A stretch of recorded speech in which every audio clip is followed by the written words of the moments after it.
సద్గురు పరమాత్మనే నమః. ఓం శ్రీకృష్ణ పరబ్రహ్మణే నమః. ఓం గురుర్బ్రహ్మా గురుర్విష్ణుః గురుర్దేవో మహేశ్వరః. గురు సాక్షాత్ పరబ్రహ్మ తస్మై శ్రీ గురవే నమః. ఓం శ్రీ గురుభ్యో నమః.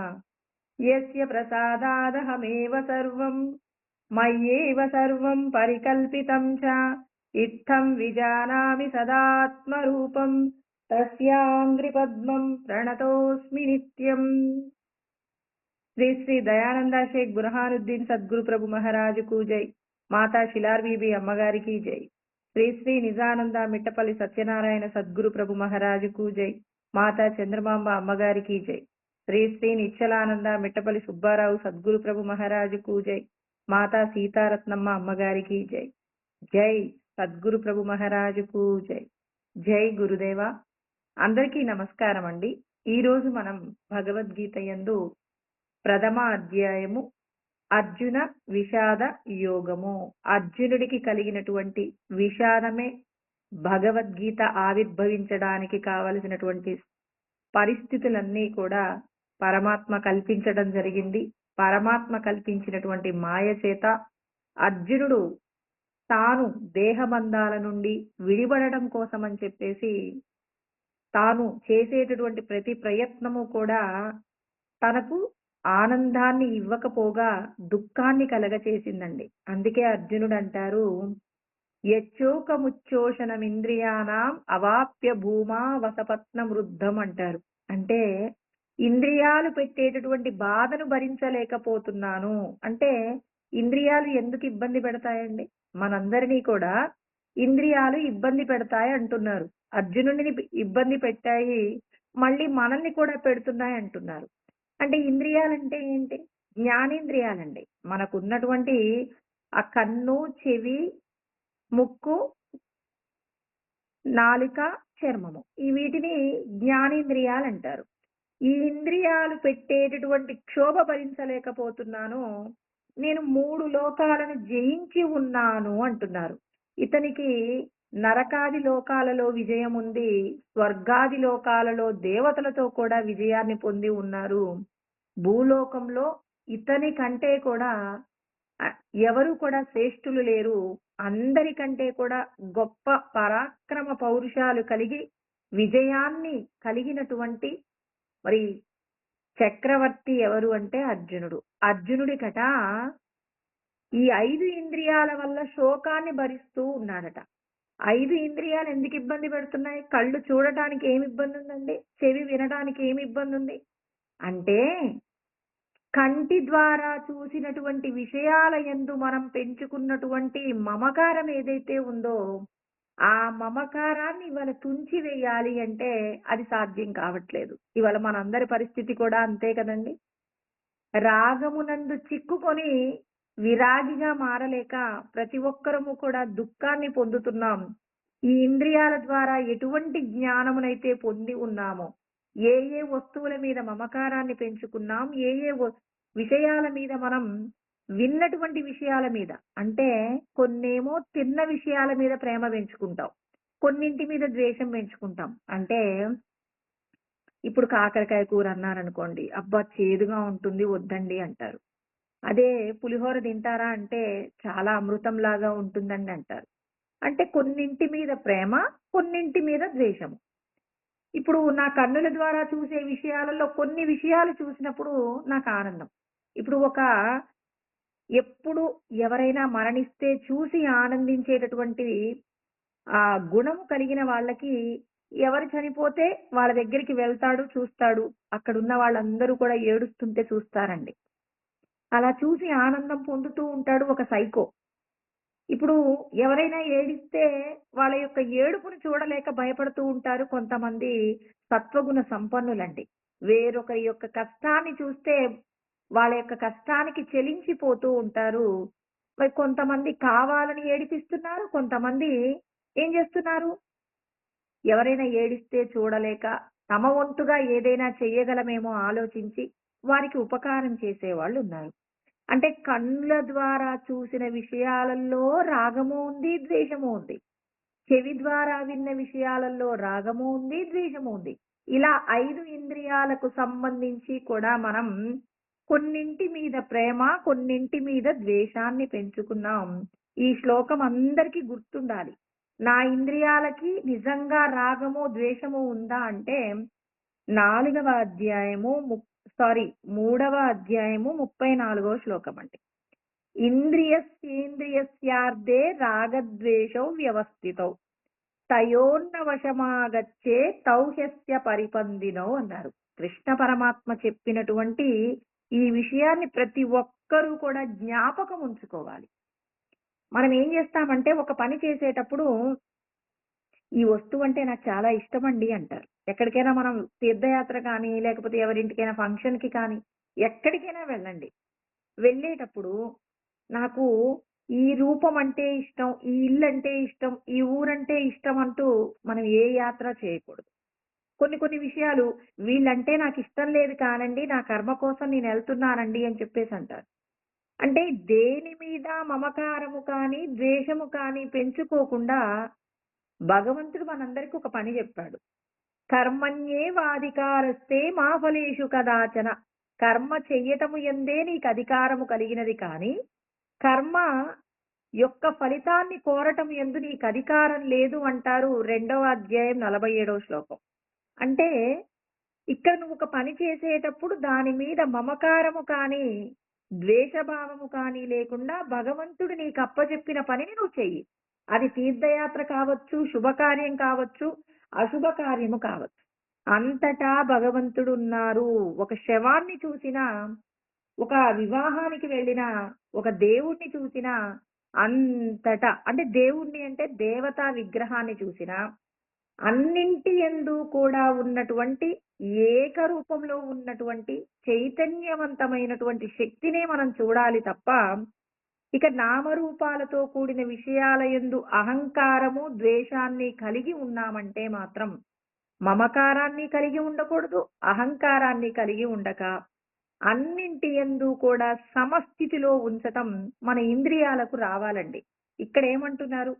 ఇంద్రియాలు రాగము, ద్వేషము కలిగి ఉన్నాయి కాబట్టి మీరు వాటికి నేర్పించకండి. ఇంకా చక్కగా అర్థం కావాలంటే మన పిల్లలకి ఎవరినైనా పరిచయం చేసినప్పుడు, నాన్న వీళ్ళు మనకు బాగా దగ్గరి బంధువులురా అని చెప్పామనుకోండి, ఆ పిల్లవాడు వాళ్ళ మీద మమకారాన్ని పెట్టేసుకుంటాడు.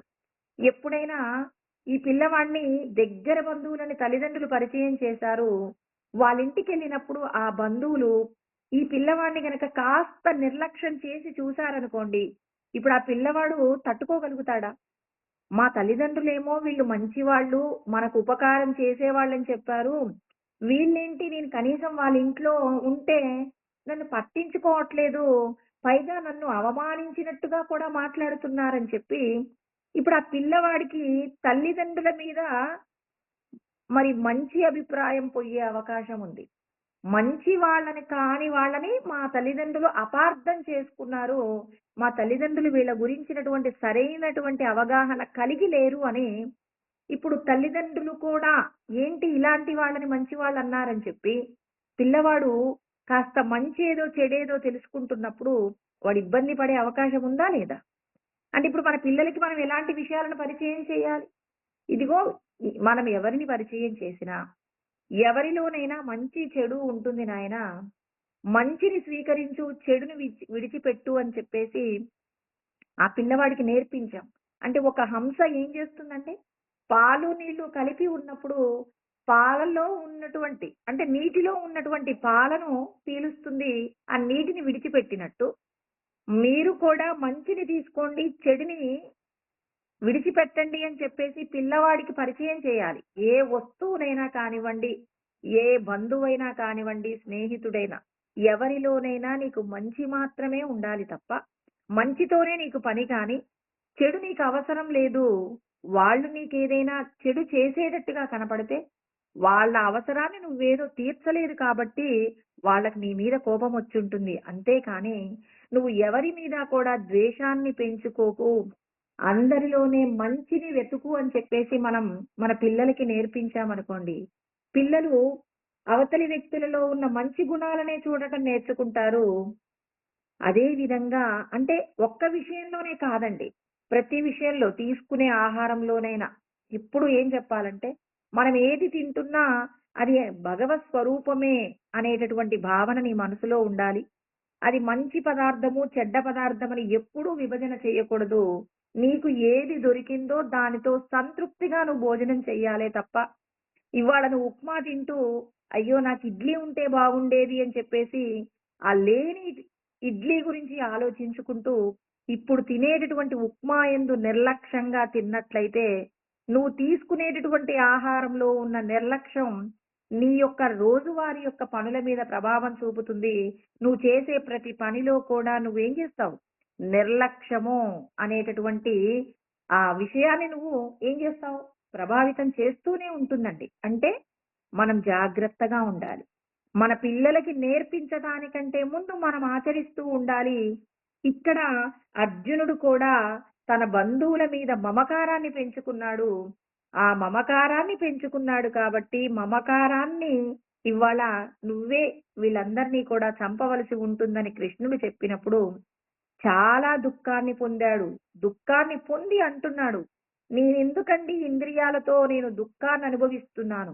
అంటే మనము పెంచుకున్నటువంటి మమకారమే మనల్ని ఏం చేస్తుంది? ఇబ్బంది పెడుతుందండి. అందుకే కృష్ణ పరమాత్మ ఏమంటున్నారు? వీటిని శత్రువులుగా చూడండి.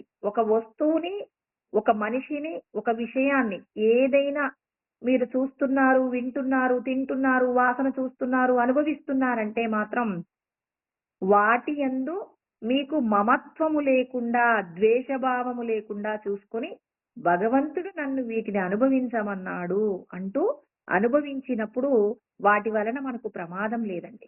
అలా కాకుండా ఒకదానితో కలిసి ఉంటున్నప్పుడు మమకారము, ఒక వస్తువు పట్ల ద్వేషభావము, ఇలా మనము రాగము, ద్వేషము అనే రెండింటిని గనక మన పిల్లవాడికి నేర్పిస్తే, మన పిల్లవాడు ఈ 2 విషయాలకు సంబంధించి ఆలోచిస్తుంటాడు. ఒక మనిషిలో మంచుంటుంది, చెడుంటుంది నాయనా. వాళ్ళలో ఉన్న మంచిని, చెడును గమనించు. వీళ్ళు మంచివాళ్ళా, చెడ్డవాళ్ళా అని చెప్పేసి నువ్వు నిర్ణయించుకో అన్నారనుకోండి. పిల్లవాడికి ఎప్పుడు ఆ విచారణ తప్ప వేరేది ఉండదండి. వీడు మంచివాడా, చెడ్డవాడా అని చెప్పేసి వీడు కాలిక్యులేట్ చేస్తుంటాడు. ఇవన్నీ కాదు వాడికి నేర్పించవలసింది. ఎవరిలోనైనా ఇతరులకు ఉపకారం చేయగలిగిన బుద్ధి ఏదైనా ఉంటే అది ఈశ్వర స్వరూపమని గుర్తించు అని పిల్లవాడికి నేర్పించాలి. ఒకవేళ వాడు ఏదైనా తప్పు పని చేస్తే పూర్వజన్మలలో చేసినటువంటి పాపపు కర్మ అతని చేత పాపపు కర్మ చేయించింది కాబట్టి ఆ కర్మను ఈశ్వరుడు చేయిస్తున్నారు కాబట్టి ఆ చెడు గురించి నువ్వు ఆలోచించకు. అతడు చేసే మంచిని మాత్రమే ఆలోచించు అని యద్యద్ విభూతిమత్సత్వం శ్రీమదూర్జితమేవవా తత్తదేవావగత్యత్వం మమ తేజోంశ సంభవమని కృష్ణ పరమాత్మ 10వ అధ్యాయంలో మనందరికీ కూడా తెలియజేస్తూ ఉన్నారండి. ఏమని తెలియజేస్తూ ఉన్నారు? 41వ శ్లోకం అండి. ఆయన చెప్తున్నారు, ప్రతి ఒక్కరికి చెప్తున్నారు. ఏది శ్రేష్టమైనది, ఏది ప్రకాశవంతమైనది, ఏది ఉత్సాహవంతమైనది. అంటే ఒక మనిషిలో ఏదైనా ఇతరులకు ఉపయోగపడగలిగినటువంటి మంచి లక్షణం ఉందనుకోండి. ఆ మంచి లక్షణము నేనని గుర్తించండి అని కృష్ణ పరమాత్మ మనకి చెప్తున్నారు. అంటే భగవంతుడు చెప్పే సత్యాన్ని మనం ఆచరిస్తూ ఉండాలి. ఆచరిస్తూ మన పిల్లలకు కూడా ఆ సత్య వస్తువుతో ఎలా మెలగాలి అనేటటువంటి విషయాన్ని నేర్పించాలి.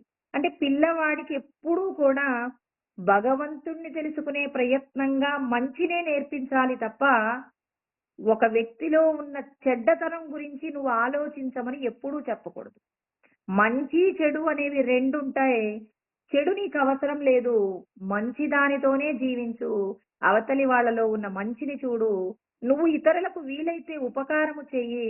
అపకారము చెయ్యాలనేటటువంటి ఆలోచన కలిగి ఉండకు అని ముందు మనం ఆచరిస్తూ మన పిల్లలకు నేర్పించినప్పుడు మన కుటుంబము సవ్య దిశలో ప్రయాణం చేస్తుంది. మన మనతో కలిసి ఉన్న వాళ్ళు కూడా సంతోషంగా ఉంటారు. మన పిల్లల యొక్క జీవితం కూడా గొప్ప ఉద్ధరణను పొందుతుంది కాబట్టి కృష్ణ పరమాత్మ ఇచ్చే ప్రతి సలహాను కూడా మనం పాటించాలండి. సలహాలను పాటిస్తూ మన జీవితాన్ని ఉద్ధరించుకున్నప్పుడు మాత్రమే మనం పరమాత్మకు చేరువవుతాము తప్ప ఈ లోకంలో నశించిపోయే విషయాలను చూసి వాటి పట్ల వ్యామోహం పెంచుకుంటే మాత్రం మళ్ళీ మళ్ళీ జన్మలెత్తుతూనే ఉంటారు. జన్మ బంధములో నుంచి విడిపడాలనే కోరిక మనకుంటే మాత్రం ఖచ్చితంగా మనం అమలు చేయవలసింది ఏంటి అంటే మన పిల్లలకు మంచి చెడు యందు మంచిని స్వీకరించడం నేర్పాలి. మన ఇంద్రియాల ద్వారా వినే విషయాలన్నీ కూడా మంచి విషయాలను తీసుకుంటూ చెడుని ఎలాగైనా రూపుమాపటానికి కావలసిన ప్రయత్నాలు చేసే విధంగా మన పిల్లల్ని తయారు చేయవలసి ఉంటుంది. భగవంతుడు చెప్తున్నారు, మీ ఇంద్రియాలకు ఆ శక్తి ఉంది.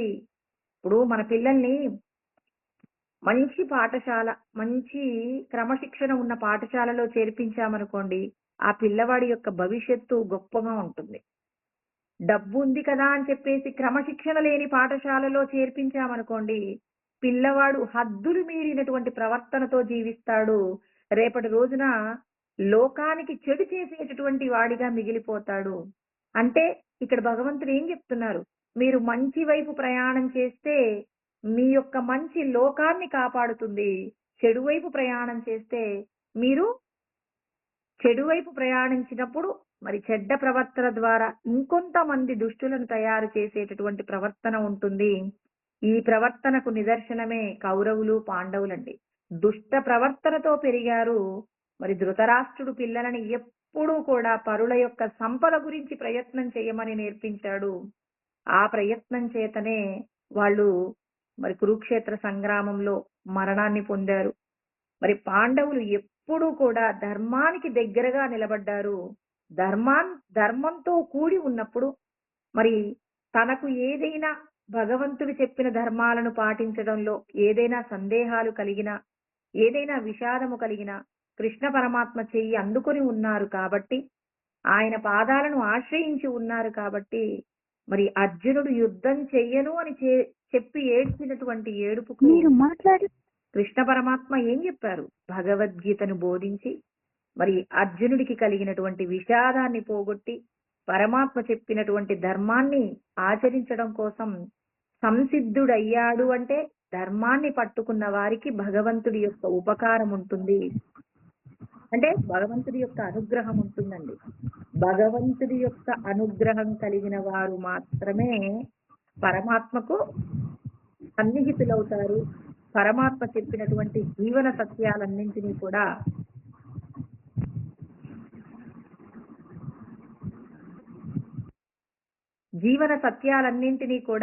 మరి ఆచరించగలుగుతారండి.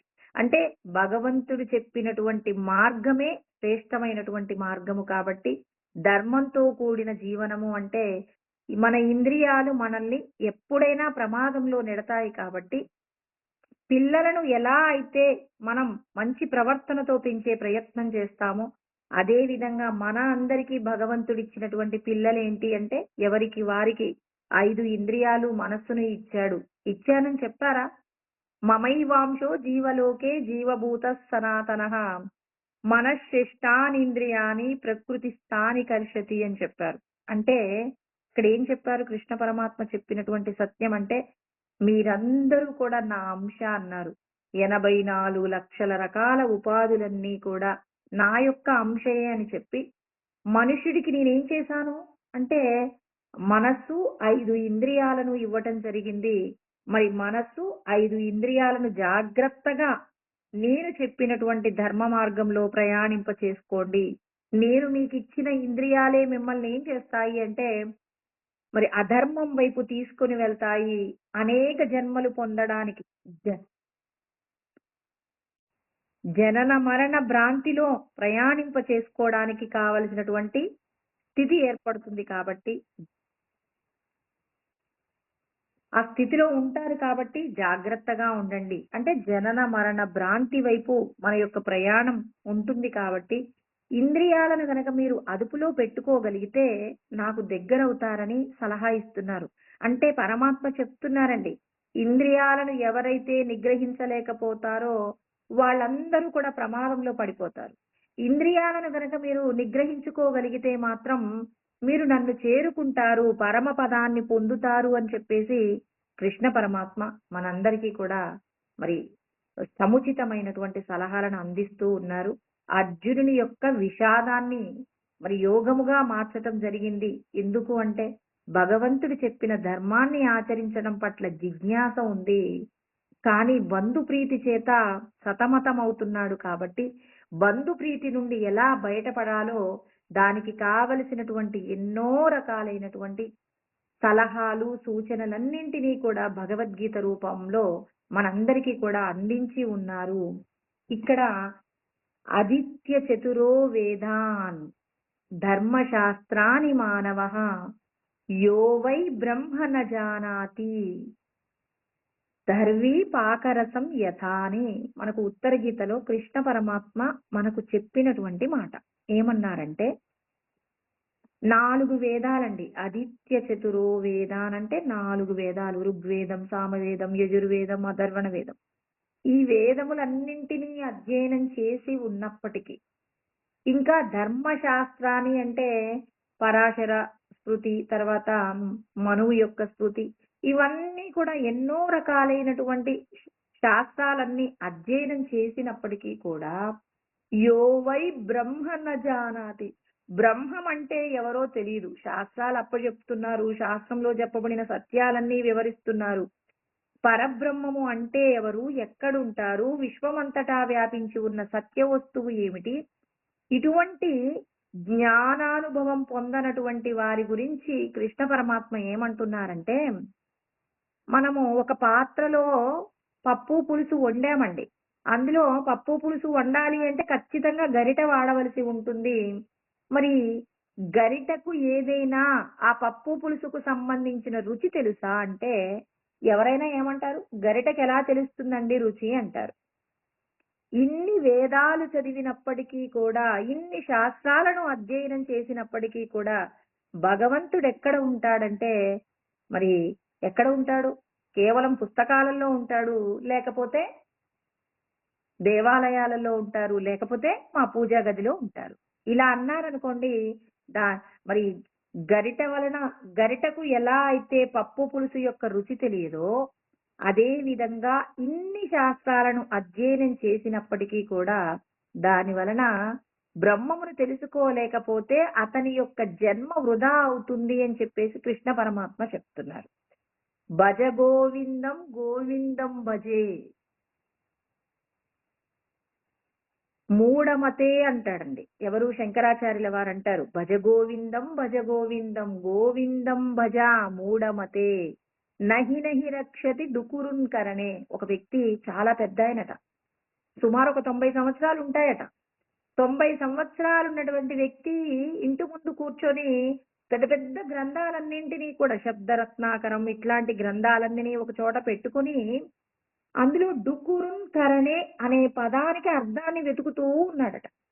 శంకరాచార్యుల వారు జ్ఞానబోధ చేస్తూ తన వెనకాల 6000 మంది శిష్యులు ప్రయాణం చేస్తూ ఉంటారట. ఎప్పుడూ కూడా ఆయన చెప్పేటటువంటి జ్ఞాన గుళికలను అందుకోవడం కోసం అని చెప్పి, జ్ఞానామృతాన్ని తాగడం కోసం అని చెప్పేసి ఇంతమంది ఆయన వెంట వెళ్తూ ఉంటారట. అలా వెళ్తూ ఉన్నటువంటి సందర్భంలో ఒక పెద్ద మనిషి ఆ వయసులో, కళ్ళు కనపడనటువంటి వయసులో పెద్ద గ్రంథాన్ని చూస్తూ తనకి ఉన్నటువంటి ఒక పదానికి అర్థం తెలియదు అని చెప్పేసి అర్థం కోసం వెతుకుతున్నటువంటి ఆ వ్యక్తిని చూసి, ఆ పెద్ద ఆయన్ని చూసి శంకరాచార్యుల వారు అన్నారట, గోవిందుణ్ణి భజించు నాయనా.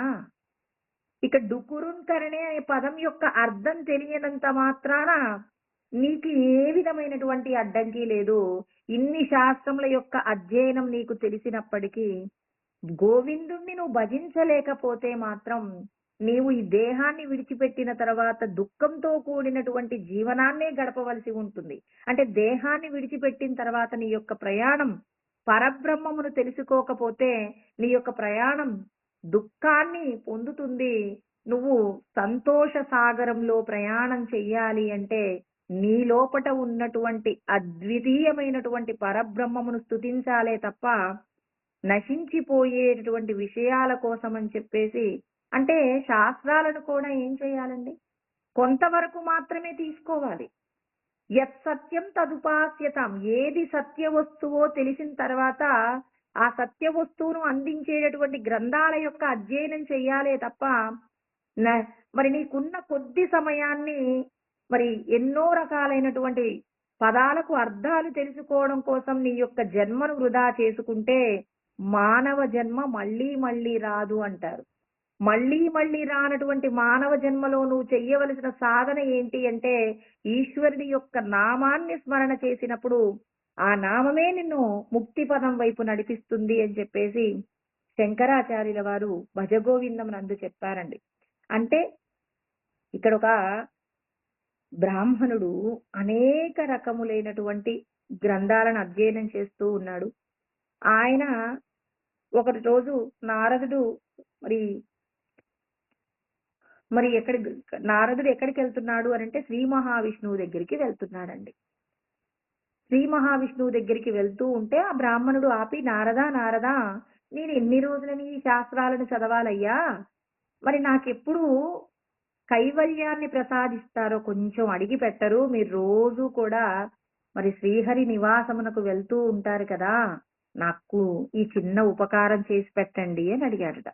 ఆ సరేనండి అని చెప్పేసి నారదుడు వెళ్తూ ఉన్నారు. అలా వెళ్తూ ఉన్నప్పుడు ఒక చెప్పులు కుట్టుకునేటటువంటి వ్యక్తి కూడా అడిగాడట, స్వామి నాకు భగవంతుడు ఎప్పుడు కైవల్యాన్ని ప్రసాదిస్తారో కొంచెం అడిగి చెప్తారా అంటే, సరే అని చెప్పేసి నారదుల వారు వెళ్ళారండి. వెళ్ళిన తర్వాత నన్ను ఇలా దారిలో శ్రీ మహావిష్ణువుకు చెప్పారట, దారిలో పలానా వాళ్ళు మాకు కైవల్యం ఎప్పుడు అని చెప్పేసి అడిగారండి, మరి మీరు ఒకసారి వాళ్ళకి ఎప్పుడు ముక్తి పదం దొరుకుతుందో చెప్తారా అంటే శ్రీ మహావిష్ణువు సమాధానం చెప్పారట. ఏం చెప్పారు అంటే, శ్రీ మహావిష్ణువు సూది యందు ఏనుగును దూరుస్తున్నారు అనే మాట చెప్పు. దానికి వాళ్ళు చెప్పినటువంటి సమాధానమును బట్టి వాళ్ళకి ఎంతకాలం భూమి మీద జీవించవలసి ఉంటుందో అది నువ్వే నిర్ణయిస్తావులే నారదా, వెళ్ళు అన్నారు. ఇప్పుడు నారదుడు మొదట బ్రాహ్మణుడి దగ్గరికి వచ్చాడు. వస్తే ఏమన్నారు, నా స్వామి నేను ఎంతకాలం ఇక్కడ ఉండాలి అని అంటే, అసలు అక్కడ స్వామి ఏం చేస్తున్నారని అడిగారట. ఫస్ట్ స్వామివారు అక్కడ ఏం చేస్తూ ఉన్నారు అంటే, ముందు నేనెప్పుడు కైవల్యాన్ని పొందుతాను అనటానికంటే ముందు నా స్వామి అక్కడ ఏం చేస్తూ ఉన్నారు అని చెప్పేసి అడిగారట.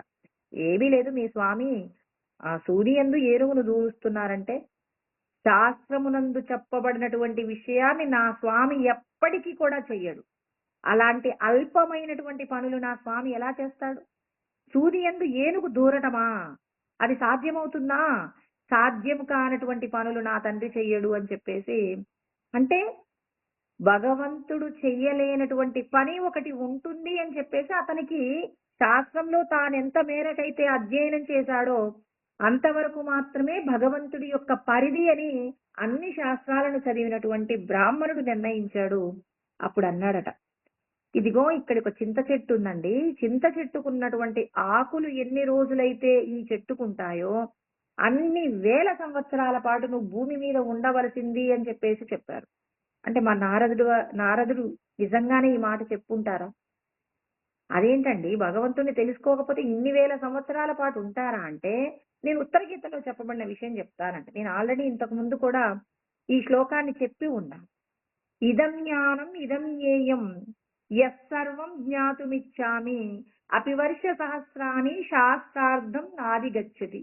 ఇక్కడ బ్రాహ్మణుడి యొక్క పరిస్థితి ఏంటి, జ్ఞాన గుణాలేంటి, తాను ఏ విధంగా జీవించాలి అనే విషయాల గురించినటువంటి జ్ఞానాన్ని పరమాత్మ చెప్పినటువంటి సత్య విషయాలు ఏవైతే ఉంటాయో వాటిని తెలుసుకునే ప్రయత్నం చేయలేదు. ఇక పరమాత్మ యొక్క ఉన్నతి గురించి ఏం చెప్పారు? పరమాత్మ జ్ఞేయ లక్షణాలు అంటే ఏంటి? సర్వతః పాణిపాదం తత్ సర్వతోక్షి శిరోముఖం సర్వతః శృతిమల్లోకే సర్వమావృత్య తిష్టతి. భగవంతుడు విశ్వము ఎల్లెడలా కూడా కాళ్ళు, చేతులు, ముఖము, చెవులు అంతటా వ్యాపించి ఉన్నారు. అంటే భగవంతుడు లేనటువంటి ప్రదేశము ఈ సృష్టిలో ఒక్క వస్తువు కూడా లేదండి. బహిరంతచ్చ భూతాన అచరం చరమేవచ. కదిలేటటువంటి కదలనటువంటి లోపల బయట సమస్తమునందు ఈశ్వరుడు వ్యాపించి ఉన్నారన్నప్పుడు మరి ఈశ్వరుడి యొక్క ఖ్యాతి తెలుసుకోలేనటువంటి వ్యక్తి 1000 సంవత్సరములు అయినప్పటికీ కూడా భగవంతుడు ఎక్కడ ఉంటాడు అనేటటువంటి జ్ఞానాన్ని తెలుసుకోడు అన్నారు. ఇక్కడ బ్రాహ్మణుడు మరి ఆ భగవంతుడి యొక్క ఉన్నతి గురించి తెలుసుకున్నట్టా తెలుసుకోనట్టా? ఇక్కడ ఆదిత్య చతురో వేదాన్ ధర్మశాస్త్రాన్ని మానవః యో వై బ్రహ్మన జానాతి. బ్రహ్మము యొక్క విశిష్టత ఏంటో తెలియదు. వేదాలన్నీ అధ్యయనం చేశాడు. ఇన్నింటినీ అధ్యయనం చేసినప్పటికీ కూడా భగవంతుడి యొక్క ఔచిత్యం తెలియనప్పుడు మరి నారదుడు నిజమే చెప్పాడు. ఇక్కడ చెప్పులు కుట్టేటటువంటి వ్యక్తి దగ్గరికి వెళ్ళాడు. నా స్వామి ఏం చేస్తున్నారండి అన్నారు. నీ స్వామియా? ఆయనకి ఏం పని లేదండి. ఎవరైనా సూదిలో ఏనుగును దూరుస్తారటండి అని చెప్పేసి నారదుడే మాట్లాడాడు. అంటే నా స్వామికి సాధ్యము కానిది ఏముంది? నా స్వామి అనుకుంటే సూదిలో నుంచి ఏనుగును దూర్చటం ఏంటండి? సూదిలో నుంచి ఒక పర్వతాన్ని కూడా దూర్చగలడు నా స్వామి. నా స్వామి అనుకున్నది ఏది జరగదు. నా స్వామి యొక్క గొప్పతనం అది. ఆయన ఏదనుకున్నా చేసేస్తాడు అన్నప్పుడు ఇక నారదుడు తన నోటి వెంట నీకు ఈ శరీరమును విడిచిన మరుక్షణమే నువ్వు కైవల్యాన్ని పొందుతున్నావు అని చెప్పేసి ఆయన నోటి వెంట వచ్చినటువంటి మాట, పెద్దల యొక్క మాట ఆ పరమాత్మ నెరవేరుస్తాడండి. అతడికి ఉన్నటువంటి జ్ఞానం చెప్పులు కుట్టుకుంటున్నాడు అంటున్నాడు.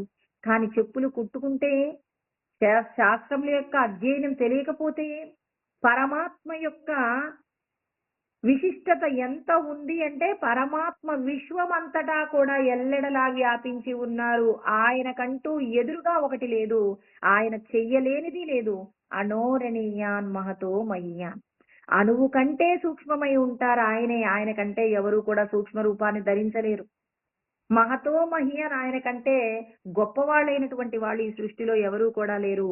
అటువంటి స్వామి నా తండ్రి అని చెప్పేసి మరి భగవంతుడి యొక్క గొప్పతనం తెలుసుకున్నటువంటి వారు ఈ శరీరంతో మనకి ఏ శాస్త్రం తెలియకపోయినా భగవంతుడు ఏది చేసినా భగవంతుడి వలనే సాధ్యమవుతుంది తప్ప అన్యులకు సాధ్యం కాదని పరమాత్మ యొక్క గొప్పతనాన్ని తెలుసుకున్న వారు పరమాత్మను పొందుతారు. శాస్త్రాలను అధ్యయనం చేసినంత మాత్రాన ఆ భగవంతుడి యొక్క గొప్పతనం తెలియకపోతే దానివల్ల ప్రయోజనము వ్యర్థము అనేటటువంటి సత్యాన్ని కూడా ఇక్కడ కృష్ణ పరమాత్మ తెలియచేస్తూ ఉన్నారండి. మరి ఒక వ్యక్తట భగవంతుణ్ణి తెలుసుకోవడం కోసం అని చెప్పేసి ఒక పండితుడి దగ్గరికి, అంటే ఒక గురువు గారి దగ్గరికి వెళ్ళాడంటండి. ఒక గురువు గారి దగ్గరికి వెళ్తే ఆ గురువు గారు మంచిగా మరి నాయన నువ్వు స్నానాదులన్నీ ముగించుకొని, కాలకృత్యాలు స్నానాదులన్నీ ముగించుకొని రా, నీకు నేను మంత్రాన్ని ఉపదేశం చేస్తాను అన్నారట. సరే స్వామి అని చెప్పేసి ఆ వ్యక్తి మంచిగా అన్ని కాలకృత్యాలను తీర్చుకొని భగవంతుడి యొక్క నామం తీసుకోవడం కోసం అని చెప్పేసి గురువు గారు చెప్పినటువంటి ఉపచారాలన్నీ చేసి వచ్చి కూర్చున్నాడు. కూర్చుంటే మరి మంత్రాన్ని ఉపదేశం చేశారండి. ఓం నమో నారాయణాయ అనేటటువంటి మంత్రాన్ని నువ్వు నిరంతరము కూడా స్మరణ చేస్తూ ఉండు అని చెప్పేసి ఆ భృకుటి యందు ఆ భగవంతుడి యొక్క, అంటే భృకుటి యందు నీ యొక్క మనస్సును ఏకాగ్రపరిచి భగవంతుడి యొక్క నామాన్ని ఓం నమో నారాయణాయ అనే మంత్రాన్ని స్మరణ చేస్తూ ఉండు అని చెప్పేసి చెప్తే ఆ వ్యక్తి పరమ సంతోషంతో వెళ్ళిపోతున్నాడటండి. అలా వెళ్ళిపోతుంటే ఒకసారి మళ్ళీ పిలిచారట గురువు గారు. ఒకసారి ఆగండి మీరు అంటే, ఏంటి స్వామి అంటే, నువ్వు మంత్రస్మరణ చేసేటప్పుడు ఒక కోతి నీకు కోతి యొక్క ఆలోచన లేకుండానే భగవంతుడి యొక్క నామం స్మరణ చేయవలసి ఉంటుంది, కానీ కోతి యొక్క ఆలోచన చేసి మంత్రస్మరణ చెయ్యకు అన్నారట. ఇప్పుడు సరే స్వామి, కోతి యొక్క ఆలోచన నాకెందుకు వస్తుంది స్వామి అని చెప్పేసి వెళ్ళిపోయారట. పరమ సంతోషంతో వెళ్ళిపోయి ఇంటి దగ్గర అతను మళ్ళీ గురువు గారు చెప్పిన విధంగా స్నానాదులు ముగించుకొని భగవంతుడి యొక్క నామాన్ని స్మరణ చేయడం కోసం పరిస్థితులన్నీ కూడా సిద్ధం చేసుకున్నారట. అలా సిద్ధం చేసుకొని కూర్చున్నారట. ఇక ఓం నమో నారాయణ అబ్బా ఎన్నిసార్లైనా అనవచ్చు అని చెప్పి మనస్సును త్రికూటమునందు ఏకాగ్రపరిచి ఓం నమో నారాయణ అంటుండగానే కోతి వచ్చి కూర్చుందట. అలా అతను ఎంతసేపు భగవంతుడి యొక్క నామం స్మరణ చేద్దామనుకుంటే అంతసేపు కోతి యొక్క రూపాన్నే దర్శనం చేస్తూ ఉన్నాడట. ఆ కోతి యొక్క రూపం లేకుండా భగవంతుడి యొక్క నామస్మరణ జరగలేదట. ఇక పొద్దున్నే మళ్ళీ వెళ్ళిపోయాడండి గురువు గారి దగ్గరికి. వెళ్ళిపోయి స్వామి మీరు మంత్రం ఇచ్చారు, నేను తీసుకున్నాను. పరమ సంతోషంతో వెళ్తుంటే వెళ్ళే వ్యక్తిని పిలిచి మరి ఏం చెప్పారు మీరు? కోతి యొక్క స్మరణ చెయ్యకండి అని చెప్పారు. ఇప్పుడు కోతి యొక్క స్మరణ లేకుండా నేను నామం చెప్పలేకపోతున్నాను. నేను అనుష్ఠానం చేసుకోవడానికి మీరు నాకు అనుమతినివ్వట్లేదు. కోతి యొక్క జాడ చెప్పకుండా ఉంటే నేను భగవంతుడి నామం చక్కగా చేసి ఉండెడి వాడను అని చెప్పేసి అన్నప్పుడు, అంటే భగవంతుడి యొక్క నామాన్ని పలకటం పట్ల ఉన్నటువంటి ఆసక్తి, భగవంతుడు ఎక్కడెక్కడ ఉన్నాడు అనేటటువంటి విషయాన్ని తెలుసుకోవడం పట్ల అందరూ కూడా విఫలమవుతున్నారు నాయనా. భగవంతుడు కోతిలో లేడా? కోతి యొక్క రూపానికి, భగవంతుడికి ఏదైనా తేడా ఉందా? అంటే మనం అందరం కూడా ఇక్కడ తెలుసుకోవాల్సిన సత్యం ఏంటంటే, ధ్యానం చేస్తున్నప్పుడండి అనేక రకాలైనటువంటి విషయాలు మన కళ్ళ ముందు కనపడతాయి. జరిగిపోయిన విషయాలు, భవిష్యత్తులో జరగబోయే విషయాలు, ఎన్నెన్నో మనసు ఏం చేస్తుంది అంటే, మనం భగవంతుణ్ణి ధ్యానిస్తున్నప్పుడు ఎన్నో విషయాలు మన మనసు యందు కదులుతూ ఉంటాయి. ఇక్కడ కదిలేటప్పుడు ఏం చేయాలంటే, మనస్సును హృదయమునందు ప్రతిష్ఠ చేసి ఏం చేయాలి?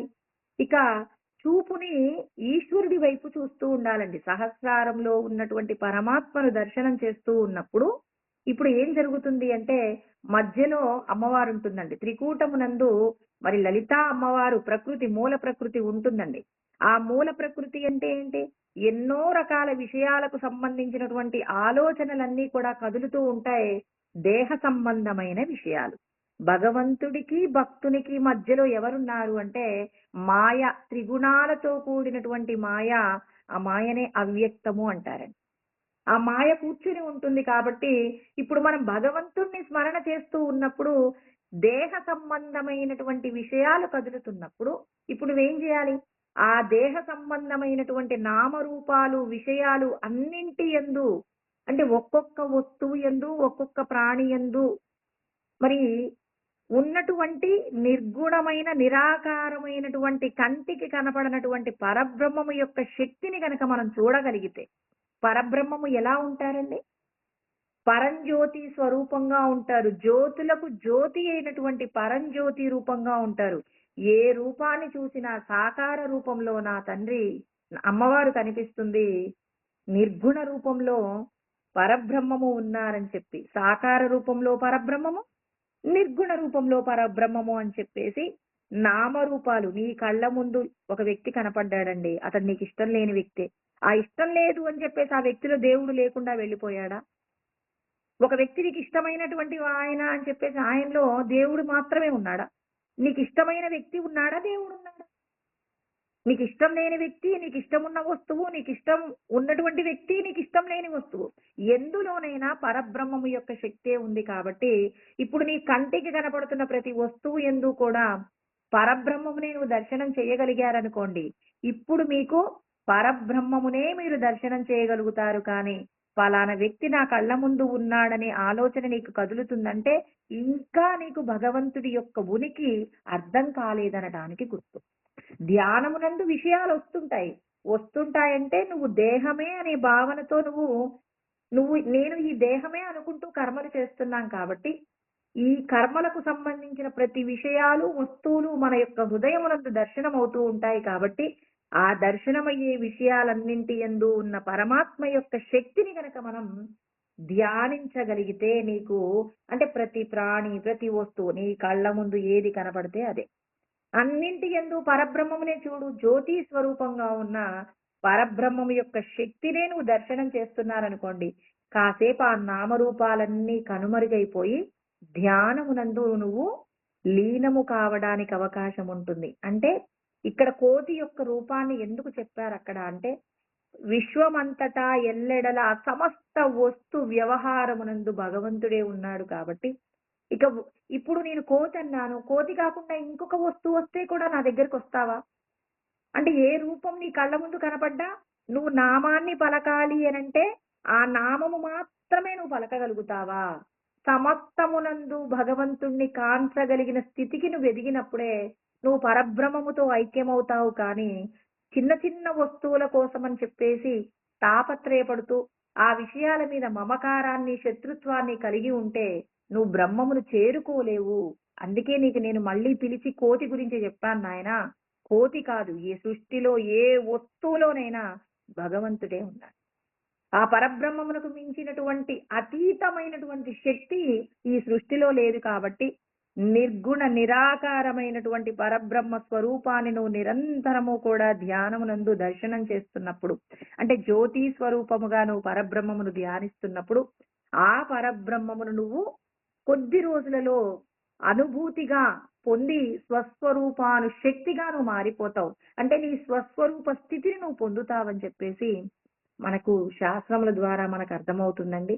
ఎంతో మంది పెద్దలు అనుభూతి పొంది మనందరికీ కూడా అనేక రకాలైనటువంటి ఉదాహరణల ద్వారా మనం భగవంతుణ్ణి చేరడానికి ధ్యానమునందు ఏ విధమైన సాధన చేయాలి, జ్ఞానమునందు నువ్వు తెలుసుకోవలసిన సత్యం ఏంటంటే అంతటా భగవంతుడే ఉన్నారు కాబట్టి నువ్వు ప్రతి ఒక్క వస్తువునందు మంచినే చూడాలి, కానీ చెడుని విడిచిపెడుతూ హంసలాగా జీవించినప్పుడు నువ్వు కూడా మరొక పరమహంసగా మారిపోతావు అని చెప్పి మనందరికీ కూడా భగవంతుడు తెలియచేస్తూ ఉన్నారు. ఈశ్వరుడి యొక్క శక్తిని మనం పొందాలి అనుకుంటే ఈశ్వరుడు ఎక్కడున్నారు అంటే కొద్ది పరిధిలో ఉన్నారని ఎప్పుడూ కూడా భగవంతుడికి పరిమితమైనటువంటి స్థితి కల్పించకండి. భగవంతుడు విశ్వమంతటా ఎల్లెడలా వ్యాపించి ఉన్నారనేటటువంటి జ్ఞేయ లక్షణాలు ప్రతి ఒక్కరూ రోజు చదువుకోవాలి. 13వ అధ్యాయంలో 13వ శ్లోకం నుంచి 18 వరకు చెప్పబడిన విషయాలు ఆ అన్నింటినీ కూడా మీరు ఒక్కొక్క విషయాన్ని అధ్యయనం చేస్తున్నప్పుడు భగవంతుడి యొక్క శక్తి మనకు అర్థమవుతుంది. ఆ పరమాత్మతో లయం కావడానికి కావలసిన స్థితిని మనం పొందగలుగుతామన్నమాట. అందుకే ఇక్కడ అర్జున విషాద యోగమునందు అర్జునుడు ఏ ప్రశ్న అడిగారు? సేనయోరుభయోర్మధ్యే రథం స్థాపయమేచ్యుత. రెండు సేనల మధ్య, ఇరు సేనల మధ్య నా యొక్క రథమును నిలబెట్టుము అని ఏమని పిలిచాడు కృష్ణుణ్ణి? అచ్యుత అన్నారండి. అచ్యుత అంటే ఏంటి? చ్యుతి అంటే నాశనం. నాశనము లేనటువంటి పరబ్రహ్మమును కోరుకుంటున్నాడండి. అంటే కృష్ణుణ్ణి పిలుస్తున్నారు. ఇక మీకంటే ఈ లోకంలో మరి వేరొక వస్తువు కూడా ఏదీ లేదు. అంటే నాశనము లేనటువంటి పరబ్రహ్మ స్వరూపమే మీరు అని నేను నమ్ముతున్నాను. మీరు నన్ను ఇరు సేనల మధ్య నిలబెట్టవలసింది. అంటే నేను ఎవరెవరితో యుద్ధం చేయాలి? నేను యుద్ధం చేయాలి అంటే మరి నేనేం చేయాలి? ఒక ప్రణాళికను ఏర్పాటు చేసుకోవాలి. ప్రణాళిక ఏర్పాటు కావాలంటే ఎవరెవరు శత్రుపక్షంలో ఎక్కడెక్కడ నిల్చొని ఉన్నారు, నేను ఎంత మందిని చంపవలసి ఉంటుంది, వాళ్ళ యొక్క పరాక్రమములు వాటన్నింటినీ కూడా మరొకసారి తెలుసుకుందాము అని చెప్పేసి నేను అనుకుంటున్నాను అని చెప్పేసి. చాలా మంది అర్జునుడి యొక్క అహంకారము చేత అంటే కొద్దిపాటి ఏంటంటే నేను యుద్ధాన్ని చెయ్యగలను, అందరినీ సంహరించగలను అనేటటువంటి ఒక అహంకారం అర్జునుడిలో ఉందిలే. కానీ చాలా మంది దాన్ని కొంచెం చిలవలు పలవలు కూడా చేస్తారండి. కొద్దిపాటి అహంకారం అంటే భగవంతుడు మనకి ఇచ్చారు కదండి, ఇచ్చిన దాన్ని వాడుకోకుండా ఎలా ఉంటాం? ఇప్పుడు ఎవరికైనా ఏదైనా ఉందనుకోండి, ఉన్నప్పుడు కొద్దిగా ధైర్యం ఉంటుందండి. ఇప్పుడు డబ్బు లేని వ్యక్తి కంటే కొంత డబ్బుండి ఏ పనైనా చేయడానికి, ఒక వస్తువును కొనుక్కోవడానికి కొంత జేబులో డబ్బున్న వ్యక్తి కొంత ధైర్యంగా ఉంటాడు. డబ్బు జేబులో లేనటువంటి వ్యక్తి కొద్దిగా భయంతో ఉంటాడు. ఏదైనా వస్తువు కొనవలసి వస్తే అమ్మో నా దగ్గర డబ్బు లేదు అని చెప్పేసి చూస్తాడు, ఏమోనని నాకు నచ్చలేదని చెప్పేసి వెళ్ళిపోతాడు. తనకు నచ్చినా కొనగలిగిన స్తోమత లేనప్పుడు కాస్త నచ్చలేదు, అందరి ముందు బాగుంది కానీ కొనలేకపోతున్నాను అంటే అది తన యొక్క అహంకారానికి కొద్దిగా అంటే తనకేదో బాధ కలుగుతుంది కాబట్టి తను వెళ్ళిపోతాడు. అదే కాస్త జేబులో డబ్బున్న వ్యక్తి అయితే ధైర్యంగా తీసుకుంటాడు.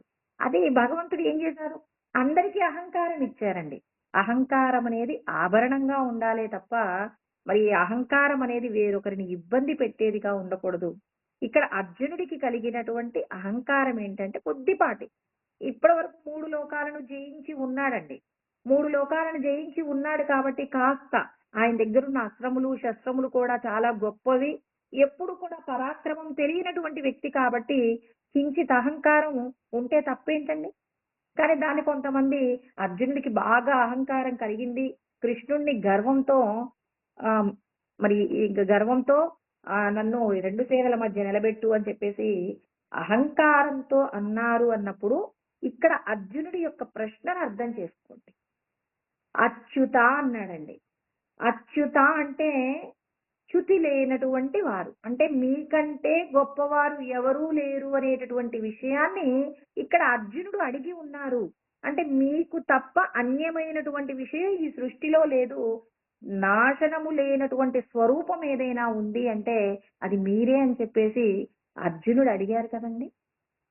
మరి అలా అర్జునుడు అడిగారు అంటే అహంకారం ఉండి కృష్ణుడి కంటే గొప్పవాడిని అని చెప్పేసి అహంకరించాడా ఆయన? తన దగ్గర ఉన్నటువంటి దానిని అది గొప్పది అనే విషయం తనకు తెలుసు. ఇంతకు ముందు తాను చేసినటువంటి యుద్ధాలలో కూడా విజయాన్ని సాధించి ఉన్నారు. సాక్షాత్తు పరమేశ్వరుడే పాశుపతాస్త్రాన్ని అందించి ఉన్నారు. ఇన్ని అస్త్రములు, శస్త్రములు కలిగి ఉన్నప్పుడు వాళ్ళను గెలవగలను అని చెప్పేసి ఒక అహంకారం కొద్దిగా ఉండొచ్చు. ఎవరి దగ్గరైనా ఉంటుంది. ఇప్పుడు ఏదైనా పని చేసేటప్పుడు నేను చేయగలనని ఎలా అంటారండి? నేను చేయగలను అని అంటున్నారంటే తన దగ్గర ఏదో ఆ పని చేయడానికి కావలసినటువంటి సమర్థత తన దగ్గర ఉన్నప్పుడు నేను చేయగలను అంటున్నారు. ఆ చెయ్యగలను అనేటటువంటి దానిని అహంకారం అని నేను ఎవరినో విన్నానండి ఈ మధ్య. అందుకే అంటున్నాను. అంటే నిజంగా అతడు అహంకారంతో కూడి ఉంటే ఇక్కడ అచ్యుత అనేటటువంటి పదం వాడి ఉండకపోవచ్చేమోనండి. అచ్యుత అనేటటువంటి పదం వాడారు అంటే మీకంటే సృష్టిలో ఏది గొప్పది లేదు. మీరే శాశ్వతమైన పరబ్రహ్మము అనేటటువంటి విషయాన్ని చెప్పే ప్రయత్నంగా ఇతను పిలిచినటువంటి మాట.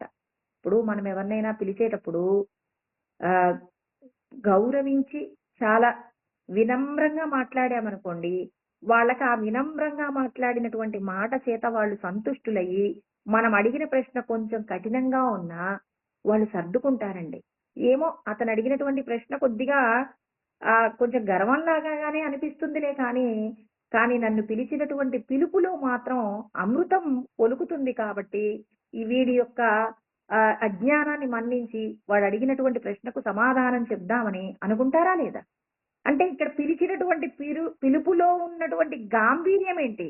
అచ్యుత, అచ్యుత అని ఆయన్ని పిలవాలి అంటే నీవు కూడా భగవంతుణ్ణి తెలుసుకోవడానికి కావలసినటువంటి సమర్థత అంటే మలినము లేనటువంటి మనస్సు కలిగి ఉన్నవారు మాత్రమే మరి ఆయన్ని అచ్యుత అని పిలవగలుగుతారు. అంటే భగవంతుణ్ణి తెలుసుకోవడానికి కావలసిన సమర్థత ఉన్న వాళ్ళైతేనే ఆ భగవంతుడి యొక్క ఔచిత్యాన్ని పొగడగలుగుతారు తప్ప మరి భగవంతుడి గురించి తెలియనటువంటి వ్యక్తి, ఇప్పుడు నాకు ఒక వ్యక్తి గురించి తెలియదండి, నేను తెలియనప్పుడు ఆ వ్యక్తి ఎదురుగా వస్తున్నారు, అందరితో మాట్లాడినట్టే మాట్లాడతాం. ఇప్పుడు ఆ వ్యక్తి ఎంతో మందికి ఉపకారం చేశారని చెప్పేసి మన వెనకాల వచ్చినటువంటి వ్యక్తులు వాళ్ళు గౌరవిస్తున్నారండి. నమస్కారం అండి అంటుంటే మనం ఆశ్చర్యపోతాం. ఎవరైనా అందరూ అంత వినయంగా నమస్కరిస్తున్నారు. వాళ్ళకి ఆయన యొక్క గొప్పతనం తెలుసు కాబట్టి వాళ్ళు ఏం చేస్తున్నారు? గౌరవిస్తున్నారు. మనకు ఆ విషయం తెలియనప్పుడు ఏం చేస్తాం? ఆ వ్యక్తి గురించి తెలియనప్పుడు సాధారణంగానే పలకరిస్తాం. హాయ్ అండి, హలో అండి అంటాం. ఇంకా కాస్త జ్ఞానం తెలిసిన వాళ్ళైతే నమస్కారం అండి అంటారు. కానీ వాళ్ళు పిలిచినటువంటి పిలుపు, మనం పిలిచినటువంటి పిలుపులో కొంత వ్యత్యాసం ఉంటుందా లేదా? వాళ్ళేంటి ఉపకారాన్ని పొంది ఉన్నారు కాబట్టి వాళ్ళ యొక్క ఉపకారం నందు వాళ్ళు పొందినటువంటి అనుభూతి వాళ్ళ మాటలలో ప్రస్ఫుటమవుతుంది. కృష్ణ పరమాత్మ యొక్క గొప్పతనం అంతా కూడా అనుభవపూర్వకంగా రుచి చూసినటువంటి వ్యక్తి కాబట్టి అచ్యుత అని పిలిచారండి. ఒకవేళ మీకు వేరే విషయంగా ఏదైనా తెలిసి ఉంటే మరి నాకు తెలిసిన మేరకు మరి భగవంతుడి యొక్క కృప, భగవంతుడి యొక్క అనుగ్రహాన్ని పొందినటువంటి వారు భగవంతుడిని ఎప్పుడైనా ఉన్నత స్థాయిలోనే పిలుస్తాం తప్ప తక్కువ స్థాయిలో పిలవం. అర్జునుడు గీతోపదేశాన్ని వింటున్నారు అంటే గీతా ఉపదేశాన్ని వినటానికి కావలసిన అర్హత ఏంటి అంటే అజ్ఞానంతో తన బంధు ప్రీతిని వదులుకోలేకపోయాడు. బంధు ప్రీతిని వదులుకోలేనంత మాత్రాన అర్జునుడిని అంత తక్కువ చేసే స్థానంలో ఉంచితే కృష్ణ పరమాత్మ భగవద్గీతను అర్జునుడికి ఎందుకు చెప్పారండి? ధర్మరాజుకి ఎందుకు చెప్పలేదు? మిగిలిన వాళ్ళందరికీ ఎందుకు చెప్పలేదు? భీష్మాచార్యుల వారికి చెప్పారా? ఎవరికి చెప్పలేదు. అర్జునుడికి మాత్రమే చెప్పారు. అన్ని విషయాలలో కూడా అతడు గొప్పదైన స్థితిని పొందాడు.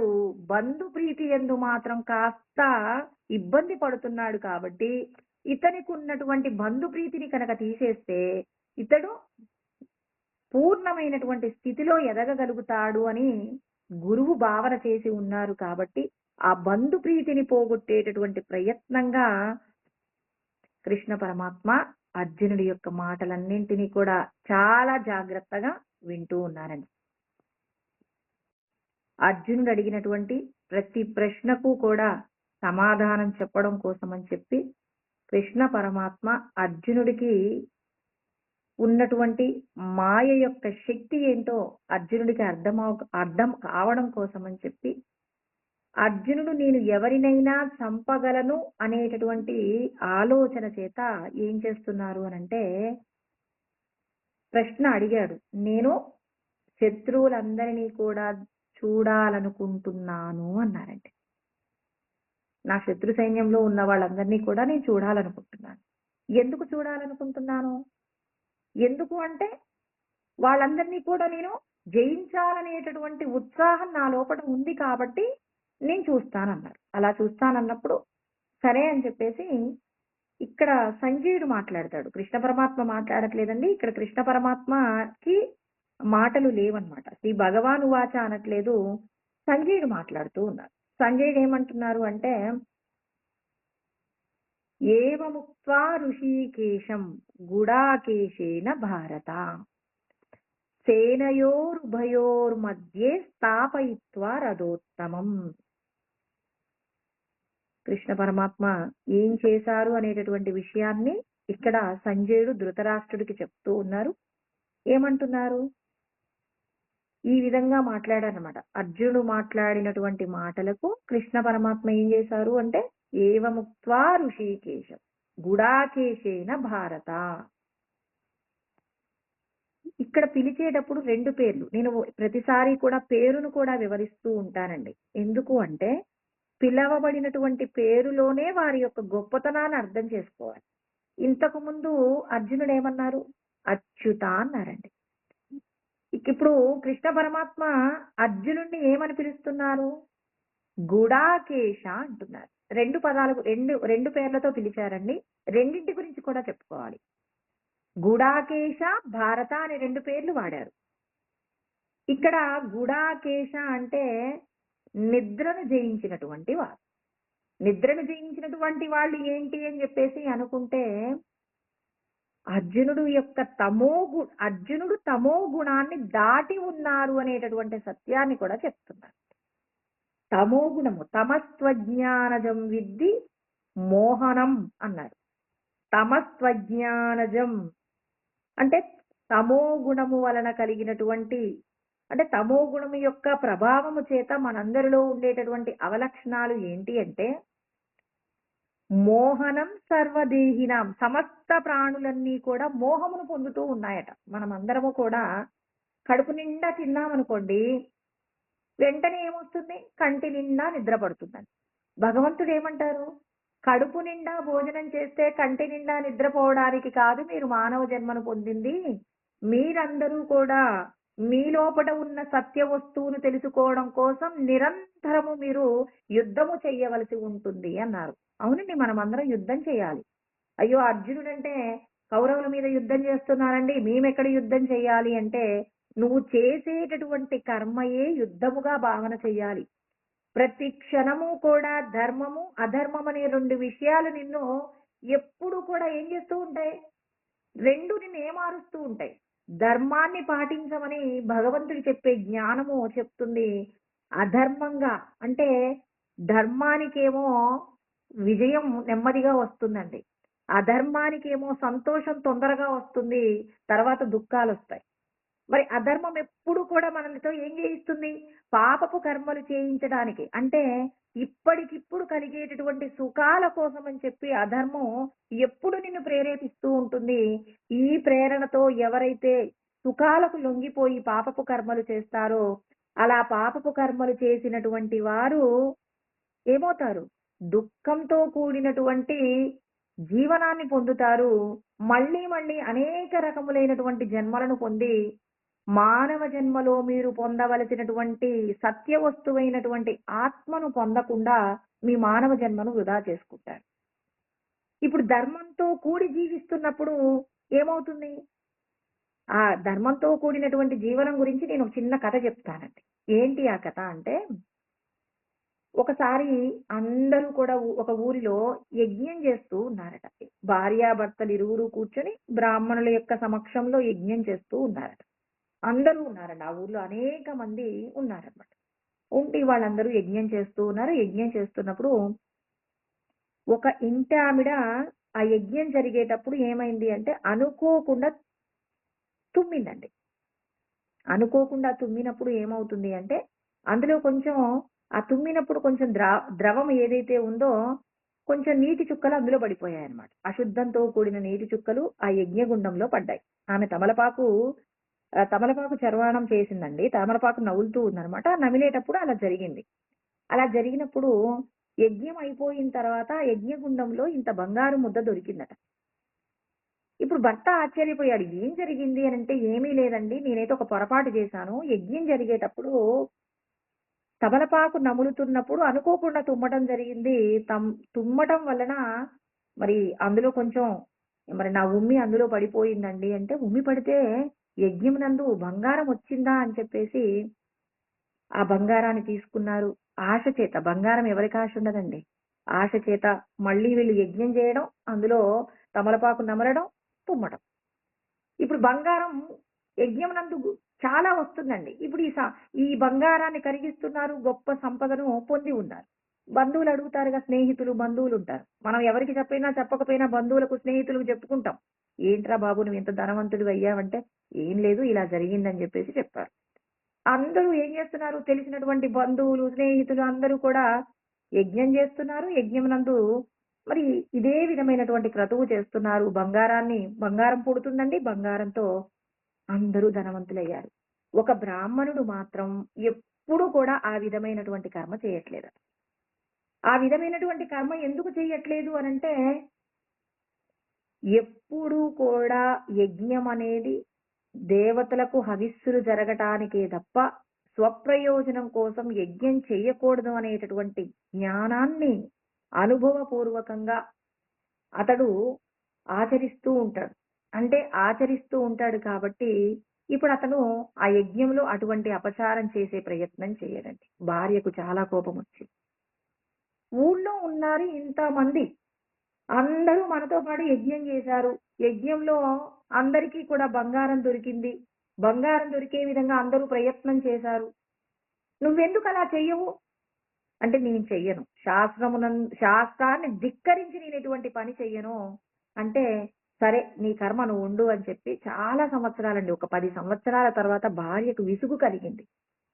ఎప్పుడూ మన జీవితాలు ఇంతేనా?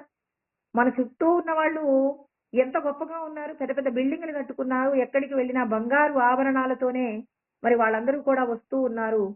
మరి ఇన్ని రకాలైనటువంటి విషయాలతో వీళ్ళున్నారు.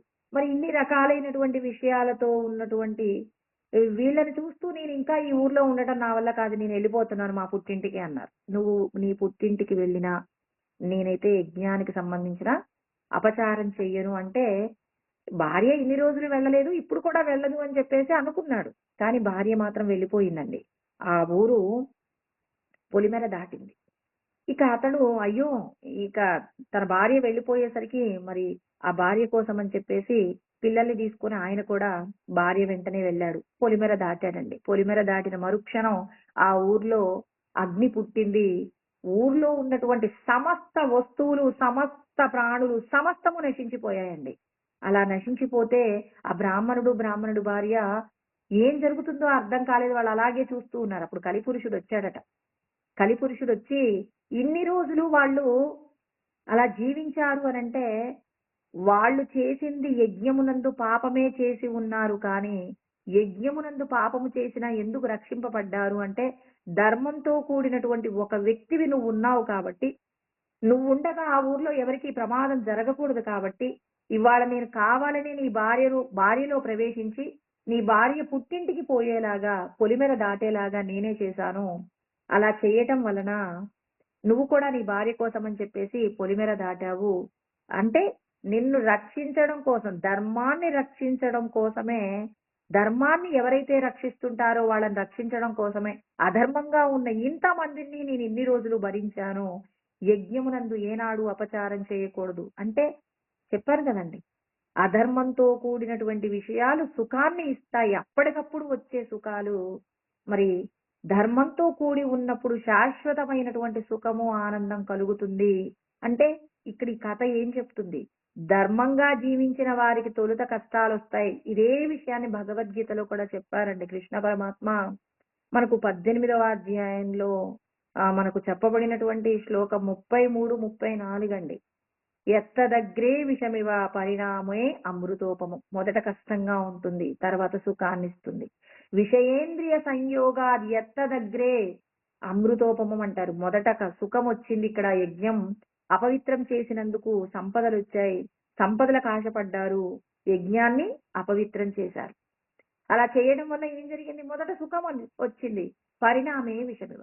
కానీ మొదట బ్రాహ్మణుడు ఏం చేశాడు? ఎన్ని కష్టాలు వచ్చినా యజ్ఞాన్ని అపవిత్రం చెయ్యను అంటే తాను చదివినటువంటి శాస్త్రాన్ని పరమాత్మయే అందించి ఉన్నారు కాబట్టి పరమాత్మ శాస్త్రమునందు చెప్పిన విషయాలను నేను ధిక్కరించనన్నాడు.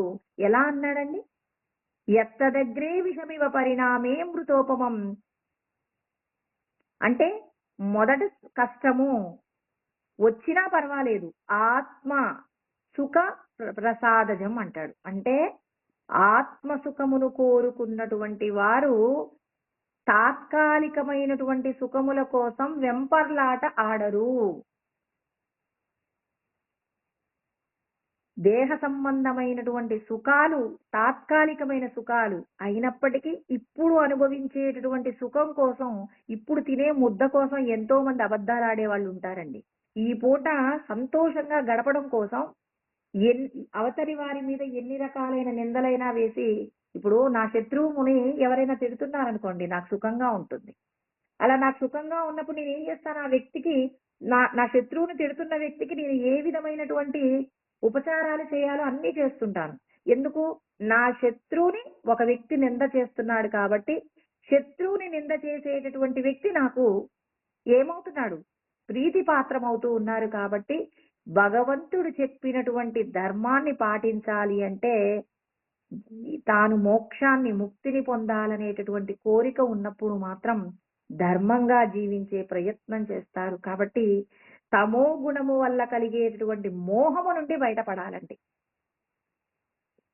తమస్వజ్ఞానజం విద్ధి మోహనం సర్వదేహినాం. సమస్త ప్రాణుల్ని కూడా భగవంతుడు ఏం చేస్తున్నాడు? మోహమునందు పడవేస్తూ ఉన్నాడు. కాబట్టి నిద్రాలస్య ప్రమాదోత్తం. దీనికి ఉన్న లక్షణాలు ఏంటట? సోమరిగా ఉంటాడు, అలసత్వంతో ఉంటాడు, ఇప్పుడు చేసేటటువంటి పనిని ఎప్పుడో చేద్దాంలే అనుకుంటాడు, అలసత్వంగా ఉంటాడు, ఎప్పుడు నిద్రపోయేటటువంటి లక్షణాన్ని కలిగి ఉంటాడు. నిద్ర యందు ఎలా ఉండాలి అంటే, నిద్ర మన చేతిలో ఉండాలండి. ఇప్పుడు నువ్వు ఏదైనా ఒక పనిని చెయ్యాలంటే లేచి ఆ పనిని చెయ్యాలి. అయ్యో ఇప్పుడు నాకు చేత కావట్లేదండి, నేను నిద్ర లేచిన తర్వాత చేస్తాను అన్నటువంటి వారికి భగవంతుడి యొక్క దర్శనం దొరకదండి. గుడాకేశ అంటే నిద్రను జయించగలిగినటువంటి స్థితిలో ఉండాలి.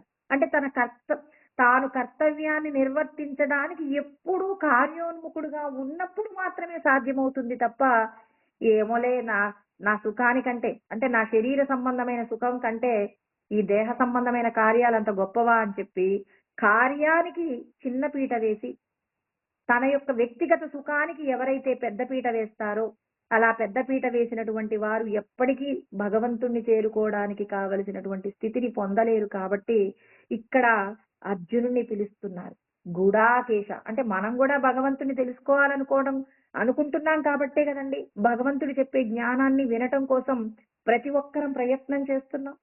మరి విన్నటువంటి దాన్ని ఆచరించాలి కదా.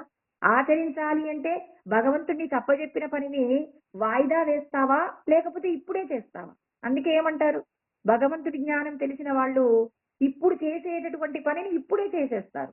ఇప్పుడు చేసే పనిని సాయంత్రం చేద్దాంలే, రేపు చేద్దాంలే అని చెప్పేసి వాయిదా వేయకుండా ఉంటారు. అర్జునుడు కూడా ఎప్పుడూ కార్యోన్ముఖుడుగా ఉంటాడు. ఎందుకుంటాడు? అందుకే రెండు మాటలు పక్క పక్కనే చెప్పారు చూడండి. గుడాకేశేన భారత. భారత అంటే భా అంటే ప్రకాశము, రత అంటే ఆసక్తి కలిగింది. దేని మీద ఆసక్తి అండి? ప్రకాశం అంటే బయట ఉన్న ప్రకాశమా? తన లోపట నిక్షిప్తమై ఉన్నటువంటి పరమాత్మ యొక్క శక్తి, చైతన్యాన్ని తాను తెలుసుకోవాలనేటటువంటి ఆసక్తితో ఉన్నాడు. అంటే తనను తాను బ్రహ్మముగా చేసుకోవాలి అంటే తన లోపట నిక్షిప్తమై ఉన్నటువంటి శక్తిని పొందే ప్రయత్నంగా మరి తానేం చేస్తున్నాడు? తమో గుణము నుండి బయటపడి కర్తవ్యాన్ని నిర్వహించడం కోసం ఎప్పుడూ కూడా సిద్ధంగా ఉంటాడు కాబట్టి మరి ఇక్కడ కృష్ణ పరమాత్మ మాట్లాడినటువంటి మాటలు. కృష్ణ పరమాత్మ గురించే కదండి ఇక్కడ చెప్తున్నారు, సంజయుడు చెప్తున్నారు. సేనయోరుభయోర్ మధ్యే స్థాపయిత్వా రథోత్తమం. ఇరు సేనల మధ్య అంటే ఎదురెదురుగా కౌరవ పక్షము పాండవ పక్షము ఎక్కడైతే ఎదురెదురుగా ఉన్నారో అక్కడ ఏం చేశారు? మరి భగవంతుడు అక్కడ నిలబెట్టాడండి. అంటే ఇక్కడ తన లోపట ఉన్నటువంటి బ్రహ్మమును తాను పొందాలి అంటే మనమందరం కూడా అండి బ్రహ్మమును తెలుసుకోవాలి అంటే నీ లోపట నిక్షిప్తమై ఉన్నటువంటి పరబ్రహ్మం యొక్క శక్తిని నువ్వు పొందాలి అంటే మరి నువ్వు ధ్యానమునందు పరమాత్మను చూడాలంటే బాహ్యమునందు అంటే ఈ దేహంతో నువ్వు చేసేటటువంటి కర్మలన్నీ కూడా సోమరితనం లేకుండా, చేసే పనులయందు అలసత్వం లేకుండా, నిద్రను జయించిన వాడవై, నిద్రను నువ్వు నిద్రపోమ్మంటే నిద్రపోవాలే తప్ప నాకు నిద్ర వస్తుంది అని చెప్పేసి నీ శరీరం నీ మాట వినని స్థితిలో నువ్వు ఉంచకూడదు. అందుకే శరీరాన్ని ఎప్పుడూ కూడా కార్యాన్ని చేయడానికి ఎప్పుడూ కూడా ఒక యుద్ధంలో సైనికుడు ఏ మాదిరిగా ఎప్పుడు అలర్ట్ గా ఉంటాడో, జాగరూకతగా ఉంటాడో అంత జాగరూకతగా ఉండాలి. అంటే నువ్వు ప్రతి క్షణం ఎలా ఉండాలి? జాగరూకతగా ఉండాలి. ఇప్పుడు బైక్ నడుపుతున్నటువంటి వ్యక్తి ఒక్క క్షణం ఏమరపాటులో ఉన్నాడండి, ఫోన్ వచ్చిందని తల కింద కొంచాడు, ఎదురుగా వచ్చేటటువంటి బండి చూసుకోలేదు, ఇప్పుడు ఏమైందండి? ప్రమాదంలో పడిపోయాడు. మరి ఒక్క క్షణమే కదండి, ఇప్పటి వరకు జాగ్రత్తగానే నడిపాడు బండి. ఒక్క క్షణం తనకేదో ఫోన్ వచ్చిందో లేకపోతే కంట్లో చీమబడిందో ఈగబడిందో ఏదో సంథింగ్ ఏదో జరిగింది. అలా జరిగి ఒక్క క్షణం ఏమరపాటుగా ఉంటే తనకు జరగకూడనటువంటి గొప్పదైన ప్రమాదం జరిగిందా లేదా? అంటే నువ్వు ఎప్పుడు ఎలా ఉండాలి? జాగరూకతగా ఉండాలి. ఏ క్షణంలో జాగ్రత్తగా ఉండాలి? ప్రమాదం ఇప్పుడు జరుగుతుందని ఎవరైనా నిర్ణయించారా? నీ లోపట ఉన్న పరమాత్మకు తప్ప ఎవరికీ తెలియదండి.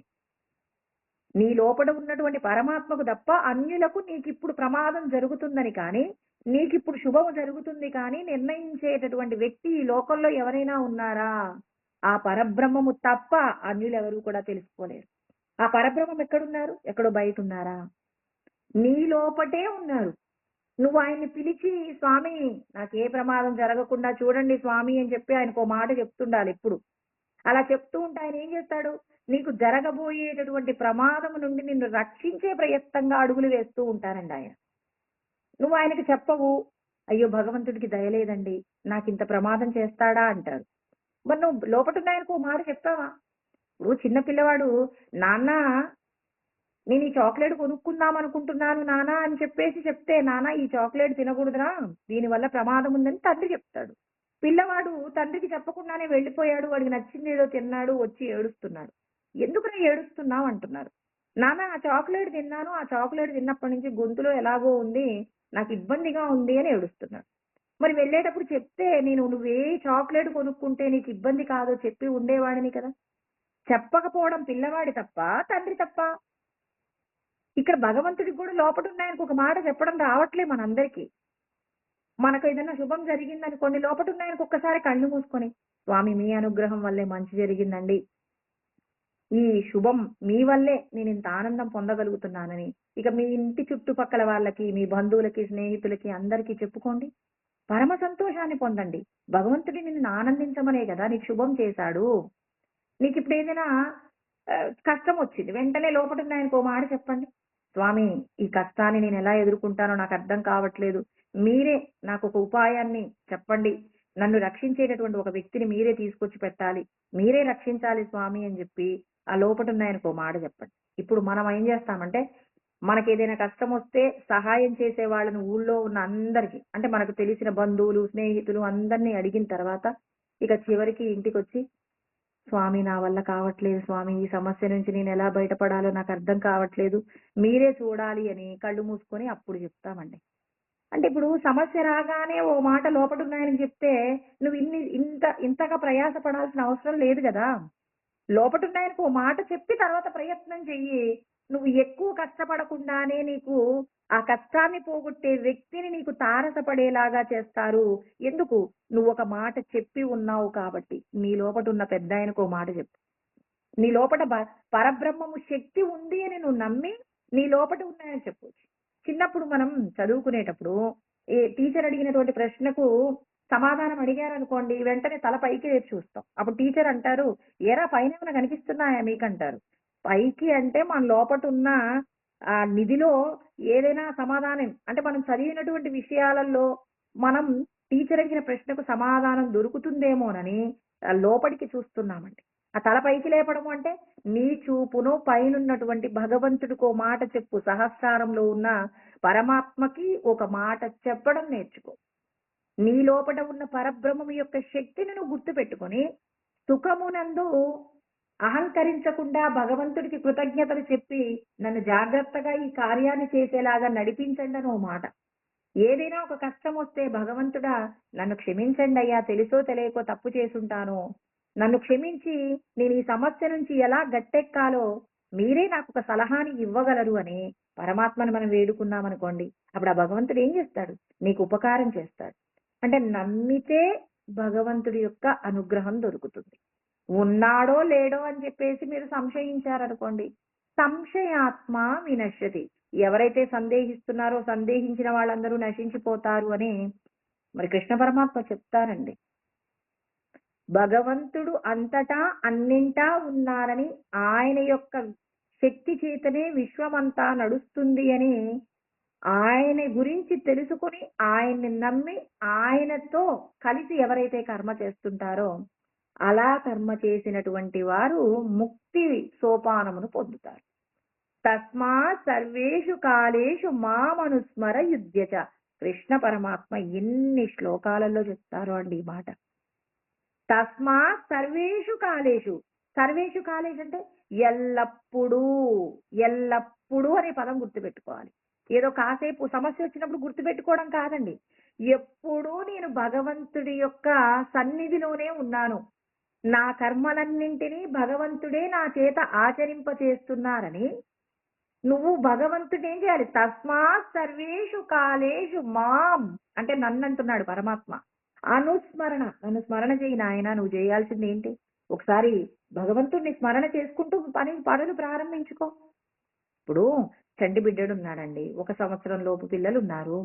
ఆ పిల్లవాడు అప్పుడే అంబాడుతూ ఉంటాడు. అంబాడుతూ ఉన్నటువంటి పిల్లవాడిని ఆ తల్లి ఏ పని చేసినా ఆ పిల్లవాడిని ఒక కంట కనిపెట్టుకుంటూ ఆ పని చేసుకుంటూ ఉంటారండి. ఏ పని చేసినా. ఎందుకు? ఏ క్షణంలో ఏమరపాటుగా ఉంటే పిల్లలకి ప్రమాదం జరుగుతుందోనని చెప్పేసి భయంతో అనుక్షణం కనిపెట్టుకుంటూ ఉంటారు తల్లి తండ్రి.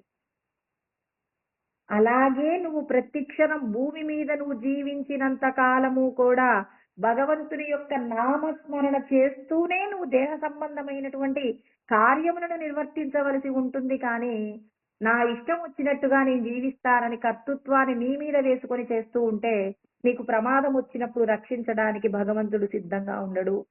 ఆయన అదే చెప్తారు, సమోహం సర్వభూతేషు నమే ద్వేషోస్తి న ప్రియ, ఏ భజంతు మాం భక్త్యా మయితే తేషు చాప్యహం అంటారు 9వ అధ్యాయం 29వ శ్లోకం. నేను అందరిలో సమానంగా ఉంటానయ్యా, నాకెవరు స్నేహితులు కాదు, ఎవరు ద్వేషులు కాదు.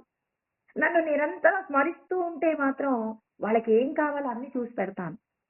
అంటే భగవంతుడు మనకు జాగ్రత్త చెప్పడమే కాదు, అభయహస్తాన్ని ఇస్తున్నారు.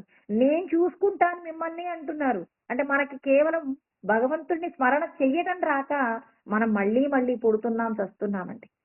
మనం పుట్టి చస్తూ అనేక రకాలైన దుఃఖాలను పొందుతూ చిన్న చిన్న సుఖాల కోసం బిందు మాత్రేన సుఖం దుఃఖం పర్వతమేవచ. పర్వతమంత దుఃఖాన్ని పొందుతూ బిందువంత సుఖం కోసం అరులు చాచుతూ ఉన్నామండి.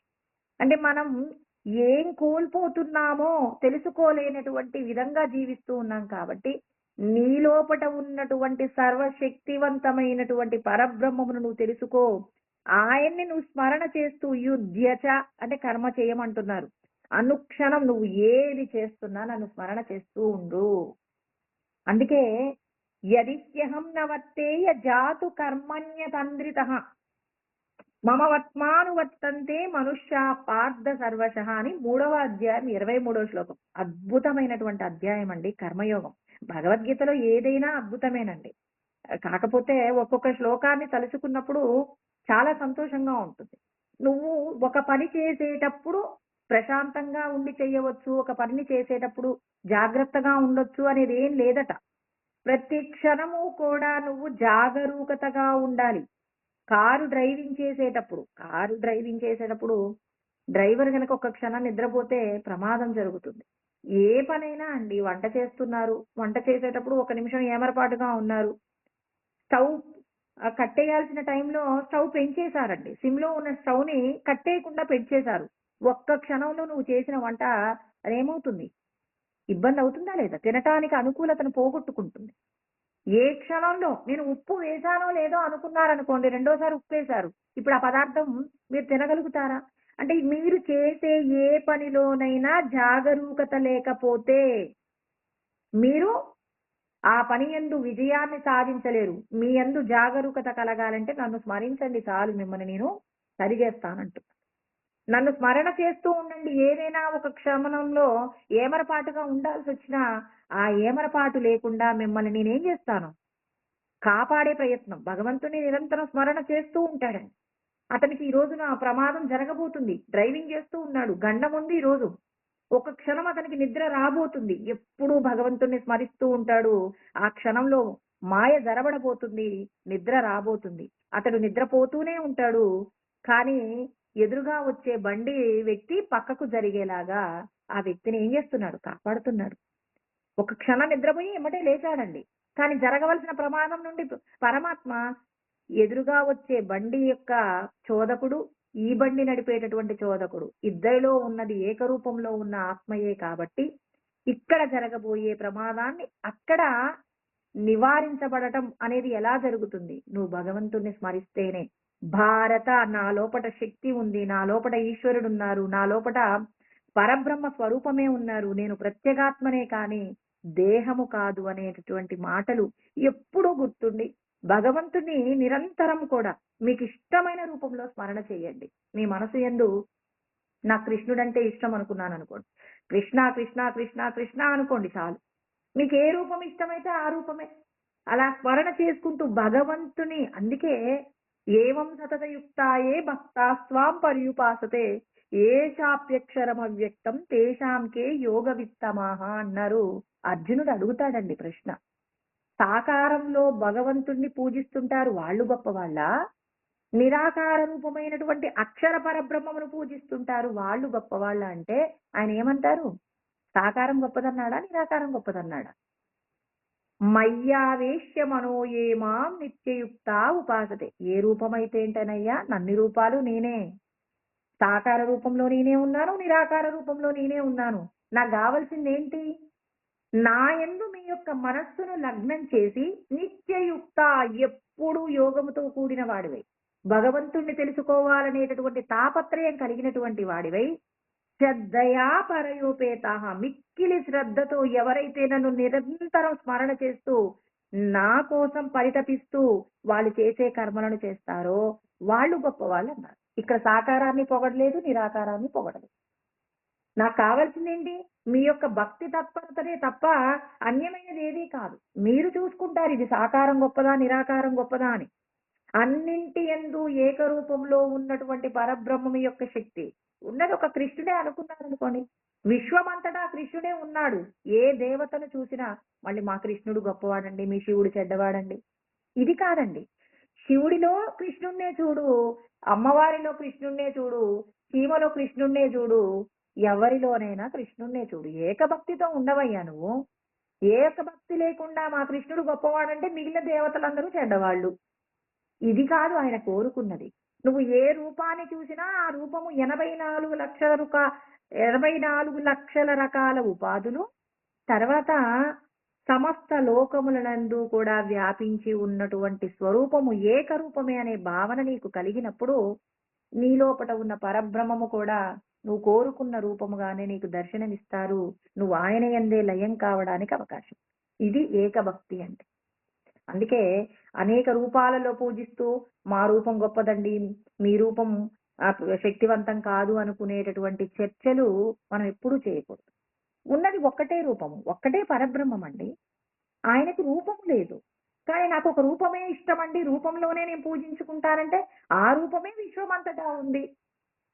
అందుకే మనందరికీ కూడా చెప్పారు. 16,000 మంది గోపికలు కృష్ణుడినే భర్తగా కావాలి అని కోరుకుంటే 16,000 మంది కూడా ఒకే రూపంతో కృష్ణ పరమాత్మ రూపంలోనే ఉండి మనందరికీ కూడా మరి వాళ్ళందరితో కలిసి జీవించాడు. ఆ జీవనం అయిపోయిన తర్వాత ముక్తిని కూడా ప్రసాదించారు. అంటే ఇక్కడైనా అర్థం చేసుకోవాలి. ఒకే భగవంతుడు 16,000 రూపాలలో ఉన్నారంటే ఆయన యొక్క రాసలీలలు అని చెప్పేసి మరి జ్ఞానము తెలియనటువంటి అజ్ఞానులు విమర్శ చేస్తూ ఉంటారు. ఒక్క వ్యక్తి 16,000 మందిగా ఎలా ఉంటాడండి? ఒక్కసారి ఎప్పుడైనా విచారణ చేసి ఉన్నారా? ఆ విషయం గురించి మాట్లాడేటటువంటి వాళ్ళకి జ్ఞానం ఉన్నట్టా? లేనట్టా? భగవంతుడు విశ్వమంతటా ఏకరూపంలో ఉన్నాడు. వాళ్ళందరూ ఏ రూపం కోరుకున్నారు? కృష్ణుడి రూపం కోరుకున్నారు. అంటే మనమందరము కూడా నామరూపాలతో వేరువేరుగా కనపడుతున్నాం కానీ ఏకరూపంలోనే ఉన్నాం. సర్వభూతస్థమాత్మానం సర్వభూతాని చాత్మని ఈక్షతే యోగయుక్తాత్మ సర్వత్ర సమదర్శన అంటారు. అంటే సమస్త ప్రాణులు నీ లోపట ఉన్న ఆత్మ, సమస్త ప్రాణులలో ఉన్న ఆత్మ ఒక్క రూపమే అన్నప్పుడు ఇక నీకెవరి మీద కోపం, ఎవరి మీద ద్వేషం? కాబట్టి భగవంతుడు విశ్వమంతటా ఉన్నారనే సత్యాన్ని తెలుసుకుని నువ్వు సాధన చేస్తున్నప్పుడు నువ్వు ముందుకు పోగలుగుతావు. కాబట్టి సద్గురువు ద్వారా ఈశ్వరుడు ఒకే రూపంలో ఉన్నారనేటటువంటి జ్ఞానాన్ని తెలుసుకొని నీలో ఉన్న పరబ్రహ్మమును దర్శనం చేసుకోవడం కోసం ప్రయత్నం చేయాలి. కాబట్టి అదే విధమైనటువంటి ప్రయత్నంలోనే మన అర్జునుడు ఉన్నాడు. కానీ మనందరి మీద ఉన్నట్టే మాయ కూడా ఉందండి. ఇక్కడ ఏంటి? సేనయోరుభయోర్ మధ్య స్థాపయిత్వా రథోత్తమం. అంటే రెండు సేనల మధ్య మరి కృష్ణ పరమాత్మ రథాన్ని నిలబెట్టి ఉన్నారు కాబట్టి అలా నిలబెట్టి ఉన్నప్పుడు భీష్మ ద్రోణ ప్రముఖత సర్వేషాం చ మహీక్షితాం ఉవాచ పార్థ పశ్యైతాన్ సమవేత. ఇప్పుడు భీష్మాచార్యుల వారు, భీష్ముడు, ద్రోణుడు, తర్వాత వాళ్ళ బంధువర్గం అందరూ కూడా ఒక చోట కూడి ఉన్నారండి. అంతా ఒక చోట కూడి ఉన్నప్పుడు అంటే ఎక్కడెక్కడైతే వాళ్ళు నిలబడి ఉన్నారో భీష్మ ద్రోణ ప్రముఖత సర్వేషాం చ మహీక్షితం. మరి యుద్ధ వీరులందరూ కూడా ఒక చోట కూడి ఉన్నారు. ఆ కూడి ఉన్నటువంటి వాళ్ళందరూ ఎక్కడ అంటే అర్జునుడికి చూడటానికి వీలుగా మరి రెండు సేనల మధ్య కూడా నిలబెట్టడం జరిగింది. అలా నిలబెట్టగానే ఇక అర్జునుడు తాను ఎవరెవరిని చంపాలో కాస్త అప్పటి వరకు కూడా విజయాన్ని నేను పొందగలను అనేటటువంటి కించిత్ గర్వం ఉంది. నేను ఏదైనా చేయగలను అనేటటువంటి గర్వం ఉంది. ఆ గర్వం అంటే భగవంతుడికి ఏ ఏ చిన్న నేను చేస్తున్నా అంటే కర్తను నేనే అని చెప్పి చేస్తున్నప్పుడు భగవంతుడికి నచ్చదట. కర్తృత్వాన్ని మన మీద వేసుకొని చేస్తున్నప్పుడు ఈశ్వరుడికి ఇష్టం ఉండదండి. ఇప్పుడు తండ్రి ఇచ్చినటువంటి డబ్బులతో కొడుకు అన్ని వస్తువులు కొంటున్నాడండి. ఇప్పుడు కొడుకు నేనే కొంటున్నానని చెప్పేసి గర్వపడ్డాడు అనుకోండి, తన స్నేహితుల ముందు తాను గొప్ప అనిపించుకోవడం కోసం చూసావరా నేను ఎన్ని వస్తువులు కొంటున్నాను అని చెప్పేసి గర్వపడుతున్నప్పుడు తండ్రికి నచ్చదు ఆ మాట. మా నాన్నగారు సంపాదిస్తున్నారు కాబట్టి నేను ఇన్ని వస్తువులు కొంటున్నానరా, నేను ఇంకా స్వయంగా ఏం సంపాదించట్లేదు. అంటే తండ్రి గారి యొక్క సంపద అనేటటువంటి ఆలోచన అతని మనసులో కదలినప్పుడు కించిత్ ఎక్కడో కొంచెం చిన్న ఆయన పక్కనే ఉంటాడు. పక్కన లేకపోతే ఎక్కడో దూరంగా ఉంటే అది వేరే విషయం అండి. పక్కనే ఉండి తండ్రి గారి పక్కన ఉన్నప్పుడు నేనే కొంటున్నానని గర్వపడుతుంటే అది చూడటానికి కూడా బాగోదండి. నాన్నగారు ఈ వస్తువులు కొనమంటారా అని ఒక్క మాట అడిగాడు అనుకోండి చాలు, ఆ తండ్రి పొంగిపోతాడు. నా కొడుకు నాకు ఎంత విలువిస్తున్నాడు. వాడికి ఇష్టమైన వస్తువులే కొనుక్కోనివ్వండి, నాన్నగారు ఇది కొనుక్కుంటున్నానండి అని ఒక్క మాట చెప్తే చాలు, ఎంత సంతోషపడతాడు. అదే విధంగా ఇక్కడ కృష్ణ పరమాత్మని ఎదురుగా పెట్టుకొని అన్ని నేనే చేస్తున్నానని చెప్పేసి కించిత్ కర్తృత్వాన్ని తన మీద వేసుకున్నాడు. కించిత్ అహంకారం ఉంది అని ముందు నుంచే చెప్పుకున్నాం. కానీ దాన్ని చిలవల పలవలు చేసి మరి ఆ అర్జునుడిని తక్కువ చేసి చూడకూడదండి. ఎందుకంటే అతడి యొక్క మనస్సు యందు మాలిన్యం అంటూ ఏదైనా ఉందంటే ఒక బంధుప్రీతి. ఆ బంధుప్రీతిని అంటే మనస్సు యందు బంధువుల పట్ల తనకున్న ప్రీతి పోగొట్టడం పెద్ద కష్టమేం కాదు. ఎందుకంటే సంపదల మీద వ్యామోహం లేదు, నా బంధువులకు ఇచ్చేసి పోతానన్నాడు. మరి బంధువులు ధర్మపరులైతే ఇచ్చేసి వెళ్ళమని చెప్పేవాడు కృష్ణ పరమాత్మ. కానీ తన బంధువులందరూ కూడా అధర్మపరులుగా ఉన్నారు కాబట్టి అధర్మపరులైనటువంటి వాళ్ళను మరి యుద్ధంలో గెలవవలసి ఉంటుందే కానీ అధర్మపరులైన వారిని శిక్షించకుండా వాళ్ళకు సంపదలిచ్చి సత్కారం చేస్తానంటే మాత్రం పరమాత్మకు నచ్చలేదండి.